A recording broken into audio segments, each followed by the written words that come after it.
24 లక్షల నీట్ విద్యార్థులకు మద్దతుగా తెలంగాణ యూనివర్సిటీలో శాంతియుతంగా బంద్ నిర్వహిస్తే అక్రమంగా పోలీసులు అరెస్టులు చేయడం అప్రజాస్వామికం. నేషనల్ టెస్టింగ్ ఏజెన్సీ ఎన్టీఏ బోర్డును రద్దు చేసి 24 లక్షల నీటి విద్యార్థులకు న్యాయం చేయాలి. మోడీ ప్రభుత్వానికి వ్యతిరేకంగా నీటి విద్యార్థులకు మద్దతుగా బంద్. ఎస్ఎఫ్ఐ, ఎన్ఎస్యుఐ, పీడీఎస్యు ఈ రోజు విద్యార్థి సంఘాల ఐక్య కార్యాచరణ కమిటీ ఆధ్వర్యంలో తెలంగాణ యూనివర్సిటీలో శాంతియుతంగా బంద్ నిర్వహిస్తే పోలీసులు తెలంగాణ యూనివర్సిటీ ఆర్ట్స్ కళాశాలలోనికి వచ్చి విద్యార్థి సంఘాల నాయకులను ఈడ్చుకుంటూ అరెస్టు చేయడం అప్రజాస్వామికం అని ఎస్ఎఫ్ఐ జిల్లా కార్యదర్శి రాచకొండ విఘ్నేష్ అన్నారు.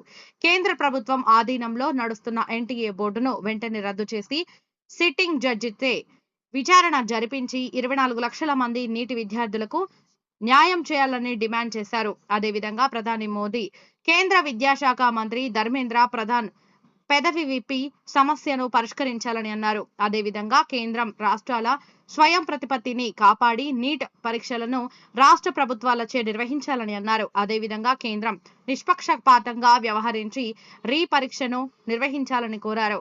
అదేవిధంగా తప్పు చేసిన కోచింగ్ సెంటర్లపై శాశ్వతంగా నిషేధించాలని అన్నారు. పేపర్ లీకేజీలకు పాల్పడిన వారిని చట్టపరంగా శిక్షించాలని అన్నారు. భారత నీట్ విద్యార్థులకు న్యాయం చేయకపోతే అడుగడుగునా కేంద్ర ప్రభుత్వాన్ని అడ్డుకుంటామని అన్నారు.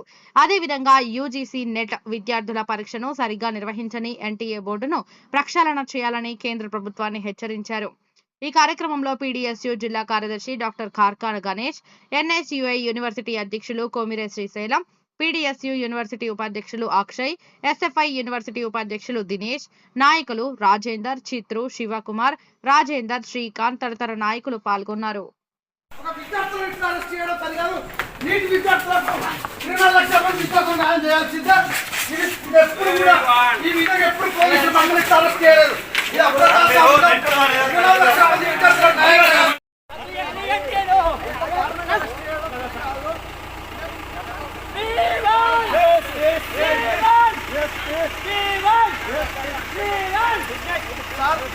ఇది సరైనది కాదు.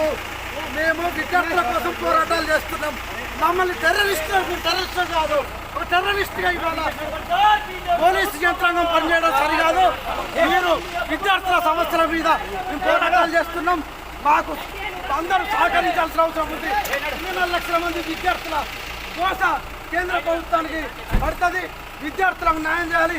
ఈ సమాజంలో డాక్టర్ల కోసం న్యాయమైన విద్యను అందించాలని చెప్పి కొట్లాడుతుంటే ఈ విధంగా పోలీసులు మమ్మల్ని అక్రమంగా అరెస్ట్ చేయడం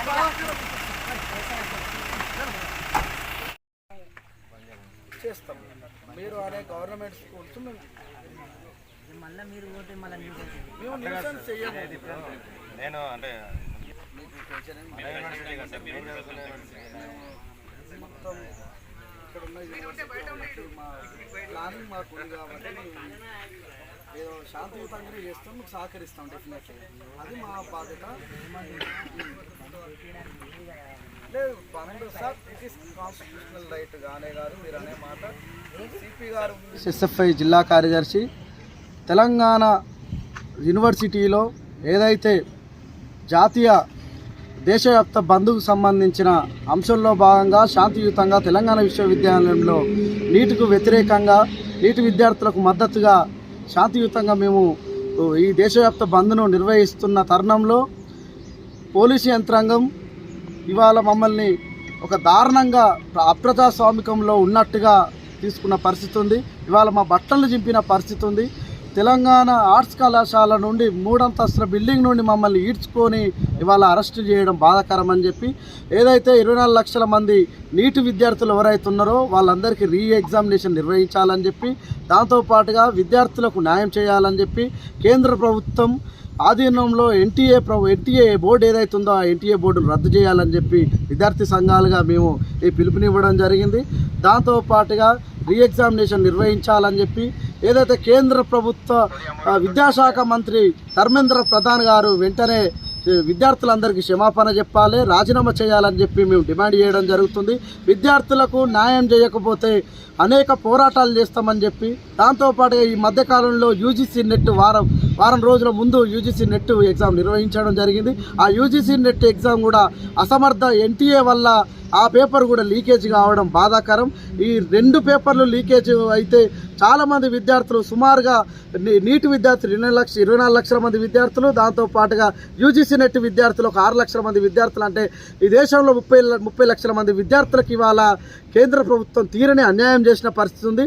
కాబట్టి సిట్టింగ్ జడ్జిచే విచారణ జరిపించాలని చెప్పి, విద్యార్థులకు న్యాయం చేయకపోతే భవిష్యత్తులో అనేక కార్యక్రమాలు ఉధృతం చేస్తామని చెప్పి కేంద్ర ప్రభుత్వాన్ని హెచ్చరిస్తున్నాం.